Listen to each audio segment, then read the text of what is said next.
Hello student, welcome back to my YouTube channel Arihant lecturer. Guys, आज के इस video में हम बात करेंगे कि आपको बोर्ड एग्जाम में निबंध कैसे लिखना है। आज की इस वीडियो में एक बहुत ज़्यादा इंपॉर्टेंट निबंध है जो कि 110% आपके बोर्ड एग्जाम के पेपर में छपता है, हर बार आता है। अगर आप 10th या 12th में हो, अगर आपने इस वीडियो पर क्लिक किया तो आप एक लकी इंसान। आज के बाद आपका एक नंबर में 100% गारंटी, लिखित गारंटी देता हूँ कि आपका एक भी नंबर नहीं कटने वाला है। यहाँ पे देख सकते हो ये पेपर है जो इसमें हर बार जो है आपका पर्यावरण प्रदूषण आता ही आता है। ठीक है, जैसे यहाँ पे है कि पर्यावरण प्रदूषण की समस्या और समाधान पे निबंध लिखना है। तो देखो ये जो निबंध है पर्यावरण प्रदूषण पे, ये class 10th and class 12th Hindi में सबसे महत्वपूर्ण ये निबंध है। ठीक है, और हर बार बोर्ड एग्जाम में आता है। बोर्ड परीक्षा में पर्यावरण प्रदूषण पर आपको निबंध कैसे लिखना है कि आपको 100% मार्क्स मिले, यानी एक भी मार्क्स आपके कटे ना। ठीक है, और टॉपर ऐसे ही लिखते हैं। ऐसे लिखने पर चाहे जिस भी दिमाग का, चाहे जिस भी मतलब कि बिहेवियर का जो एग्जामिनर होगा, अगर उसके सामने आपकी कॉपी जाती है तो आपके एक भी नंबर नहीं कटेगा, चाहे वो किस भी टाइप का एग्जामिनर हो। ठीक है, ये अगर आप लिख दोगे तो बिल्कुल टीचर खुशी से पागल हो जाएगा। ऐसा लिखने पर टीचर पूरे नंबर देते हैं। और आपका बोर्ड एग्जाम में ये 7 नंबर का यहाँ पे आया हुआ है।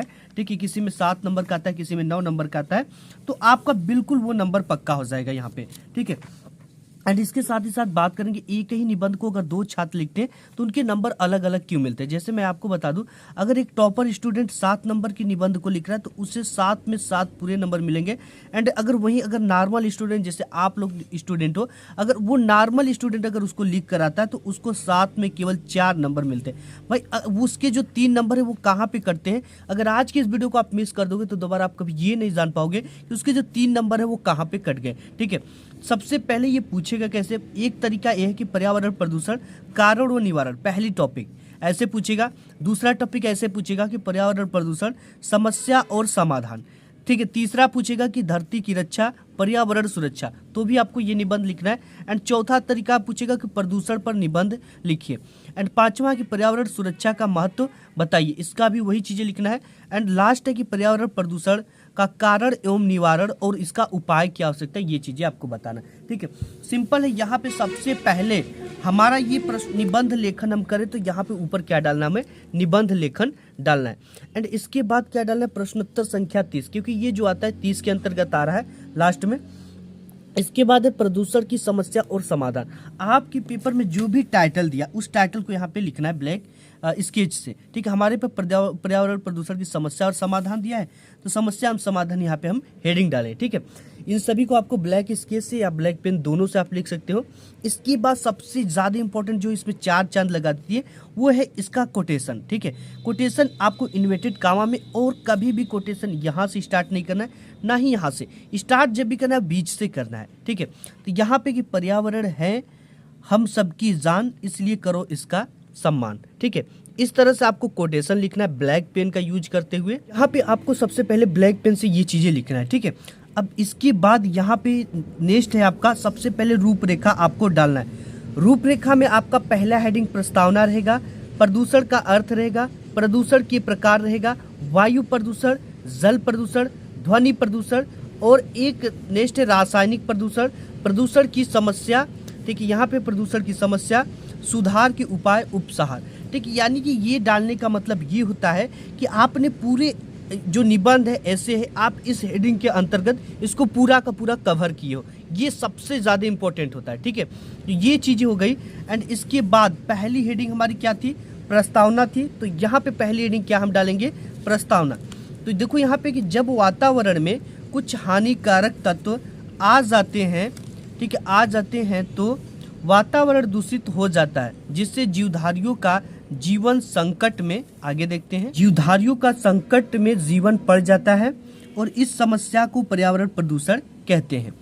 अब यहाँ पे जनसंख्या वृद्धि के कारण पर्यावरण प्रदूषण की समस्या दिन प्रतिदिन, ठीक है, दिन प्रतिदिन बढ़ती जा रही है। अब इसके बाद कोटेशन ब्लैक पेन से लिखना है, मत फैलाओ अब प्रदूषण, पर्यावरण का करो संरक्षण, ये चीजें। ठीक है, ये ब्लैक पेन से और बीच में ही लिखना है। आपको कोटेशन आप इंग्लिश में जानते हो तो उसको भी लिख सकते हो। बहुत सारे बच्चों की कॉपी जब मैं चेक करता हूँ तो इंग्लिश में भी लिखे रहते हैं, जिसको पूरे नंबर मिलते हैं और अच्छा भी लगता है देखने में। नेक्स्ट हेडिंग आपका प्रदूषण का अर्थ क्या है। देखो, स्वच्छ वातावरण में ही जीवन का विकास संभव है। अपने आसपास का वातावरण दूषित हो जाना ही पर्यावरण प्रदूषण कहलाता है या प्रदूषण कहलाता है। अब इसके अर्थ को जब भी लिखेंगे ब्लैक पेन से लिखेंगे, ठीक है, जिसे हमने लिखा कि अपने आसपास का वातावरण दूषित हो जाना ही प्रदूषण कहलाता है। अब यहाँ पे नेक्स्ट यहाँ पे कोटेशन डाल देंगे, जब आसपास हरियाली होगी तब जीवन में खुशहाली होगी। अब इसके बाद प्रदूषण के प्रकार, आज के वातावरण में प्रदूषण निम्न रूपों में दिखाई पड़ता है, यानी कि आज के वातावरण में कई प्रकार के प्रदूषण दिखाई पड़ते हैं, जिससे पहला है वायु प्रदूषण, दूसरा है जल प्रदूषण, तीसरा है ध्वनि प्रदूषण और चौथा है आपका रासायनिक प्रदूषण। तो सबसे पहली हेडिंग हम देखते हैं वायु प्रदूषण। यहाँ पे सबसे पहली हेडिंग है हमारी वायु प्रदूषण, ठीक है। वायु प्रदूषण में विशेष प्रकार की गैसें अपने, और यहाँ पे है विशेष, ठीक है, अपने विशेष अनुपात में उपस्थित हैं। जीवधारू अपनी क्रिया में ऑक्सीजन व कार्बन डाइऑक्साइड का उपयोग करते हैं, अपनी आवश्यकता के कारण वायु को प्रदूषित कर रहा है, ठीक है। मनुष्य जो है अपनी आवश्यकता के कारण आज वायु को क्या कर रहा है, प्रदूषित कर रहा है। वायु प्रदूषण का मुख्य कारण उद्योगों और वाहनों से निकलने वाला आपका धुआं है। सबसे मेन जो कारण है वो उद्योग से निकलने वाला आपका धुआं है, ठीक है। इसके बाद नेक्स्ट आपका हेडिंग है कि जल प्रदूषण। देखो, जल का हमारे जीवन में सबसे महत्वपूर्ण योगदान है। जल ही जीवन है, वाटर इज लाइफ, इसे भी लिख सकते थे। ब्लैक पेन से लिखना है जो इंपॉर्टेंट चीज़ है, जिससे कि निगाहें तुरंत पड़ जाती हैं। इसके बाद जल में कुछ तत्व जैसे, ठीक, यहाँ पे जल में कुछ तत्व जैसे खनिज लवण, कार्बनिक, अकार्बनिक गैसें आदि का अधिक मात्रा में हो जाने के कारण जल प्रदूषित हो जाती है। कल कारखानों और घरों के नालों से निकलने वाले गंदे पानी व कचरे कई बार नदियों और अन्य जल प्रदूषण के कारण उनकी अनेक बीमारियां पैदा होती है, ठीक है। जो आपके फैक्ट्री हैं, कल कारखाने हैं, उनसे निकलने वाली जो पानी होती है, जो कचरा होती है, वो भी प्रदूषण का सबसे बड़ा कारण बन जाते हैं। और वो क्या करते हैं कि पानी में मिल जाते हैं और कई तरह की हमें बीमारी फैला देते हैं। कचरे कई बार नदियों और अन्य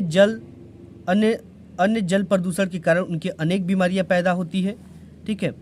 इसके बाद है कि दूषित जल से होने वाले सबसे खतरनाक बीमारी जो है वो है हैजा, इसके, ठीक है। और यहाँ पे है कि इसके अलावा दस्त, पेचिश, टाइफाइड, बुखार इत्यादि भी बहुत खतरनाक बीमारी है। नेक्स्ट यहाँ पे देखते हैं इसका, नेक्स्ट आपका है ध्वनि प्रदूषण, ठीक है। अब यहाँ पे है कि ध्वनि प्रदूषण आज की एक नई समस्या है।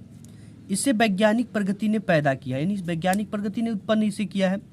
जैसे ट्रेन, ठीक है, जैसे यहाँ पे हो गया ट्रेन, मोटर कार, कारखाने, मशीनें, लाउड स्पीकर, ट्रैक्टर, जेट विमान आदि के तीव्र ध्वनि के कारण ध्वनि संतुलन बिगड़ जाता है, जिससे ध्वनि, ठीक है, जिससे ध्वनि प्रदूषण बढ़ जाता है, जिसका प्रभाव लोगों के मानसिक संतुलन